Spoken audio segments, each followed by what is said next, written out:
anası olanlar. Sarılın ananıza, ne kadar ki zaman var. Okşayın saçlarını, baş koyun sinasına. Kulak asın bir ana yüreğinin sesine. Adam ana axtarır, sevib əzizləməyə. Sevincini, qəmini gözündə gizləməyə. Adam ana axtarır laylasına yatmağa, laylasının içində qızıl gülə batmağa. Adam deyir bir qoca, anam olaydı kaşki.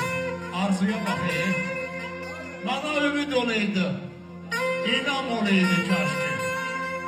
Herden girip koluna ayağa kaldıraydım, önünde diz çökürdüm, önünde kul olaydım.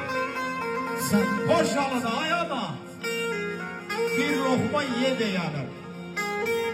Körlü bir şey isteyir, ayağına diyelim. Ama qaydan değil, çıkıp gedenden sonra.